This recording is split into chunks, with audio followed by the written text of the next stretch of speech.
If you want to develop your mediumship so you can communicate with the spirit world, don't get wrapped up in the technique. That's the reason it's not working for you. I remember when I was on my spiritual journey and I was trying to connect with the spirit world, I was going to random mediumship circles here in my local area. It's where you kind of just meet up with a bunch of people that are practicing mediums and you just practice read each other. I was going to these things for months and I was just terrible. I couldn't read anybody. And one of the reasons why is because what we learned at these circles was that you had to kind of like sit and center yourself. And depending on who you were learning from, there was kind of like this opening process that you would do, whether it was like aligning chakras, opening things up, or kind of getting into this meditative state. And depending on what technique you were following, it would take anywhere between like 2 to 5 minutes. But the problem for me is when I went to sit down to go connect, I would almost sense the spirit immediately. And I felt like I was rushing to get through this, this thing, this preparation that I was told that I needed to do. And so by the time I actually got through it and connected with the spirit, it was so weak. If anything, a lot of the times the spirit I felt was gone and I couldn't talk to them. And so I remember one day that I was at this particular mediumship circle and I had done 2 readings already. And I was super frustrated when I went to go do the third one because the first 2 readings happened exactly the same. I felt the spirit, I told it to wait. And then when I went to go communicate, it was gone. I couldn't connect. And so, second time happened, I was super frustrated. I go to connect the third time and I'm going through my little opening thing, but I sensed the spirit right away, like I always had. And instead of going through my ritual and finishing with what I was doing, I just was like, screw all this. And I talked to the spirit directly.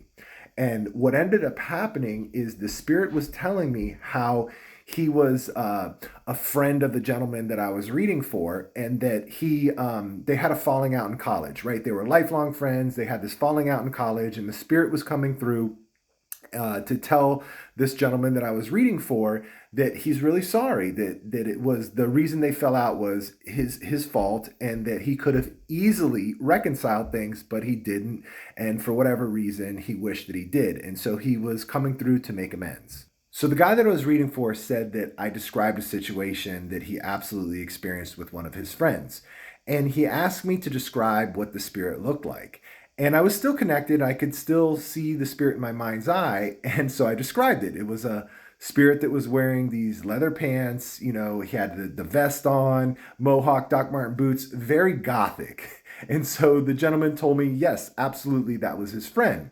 But he said that, because of the falling out, they hadn't talked in a long time and he didn't know whether he passed or not. And so the guy asked me, ask my friend how he passed. And so I did, and the spirit told me I was electrocuted. And I was like, whoa. Like, I'm talking to the spirit, and I'm like, I can't just tell him that. You got to give me more details. And so the spirit told me that he had gotten in an accident in his car, and a telephone pole had fallen on his car after he had struck it. And the accident isn't what actually killed him. It was when he went to go get out of the car was electrified, the line was down, and that's what actually killed him. His heart stopped, and no, he didn't receive any help in time. So I convey this over to the gentleman I'm reading for, and he was like blown away. Believe me, I was blown away also. And so he said, "Listen, I'll go get in touch with the family. I'm still in touch with a family friend, and I'll ask him if he passed. I have no idea, whether that part is accurate or not." And so he comes back the next week and he tells me, he says, "August, you'll never believe this. I did get in touch with the family, and my friend did pass, but you're never going to believe this part. Do you know how he passed?" And I said, "Don't tell me he was electrocuted." And he goes, "Absolutely. He passed just as you said, just as he had described, in a car accident, got out, and was electrocuted by the downed line." In that moment, I should have been blown away about how accurate that reading was, because up until that point, I was absolutely terrible.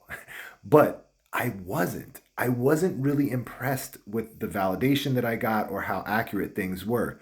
The only thing that hit me in that moment when he validated my reading was, we don't need any of that stuff.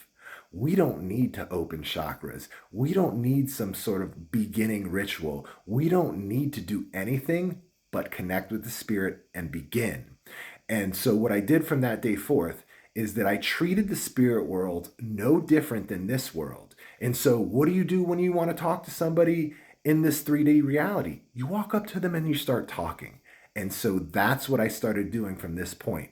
I would call in the spirit and I would walk up to them and just start talking. And it's been a game changer because now it allows you to instantly connect, right? And this is what I teach my students. This is what we're doing in my mentorship program. Right as soon as we get started, we're going in, we're connecting and communicating with the spirit world in our sessions. And so if that's something that you're interested in, if you want to learn how to connect like this easily and instantly, then consider scheduling an interview for my mentorship program. That's really the first step. And you can do that by checking out the link in my bio and the link in the comments here. You'll find it around this video somewhere.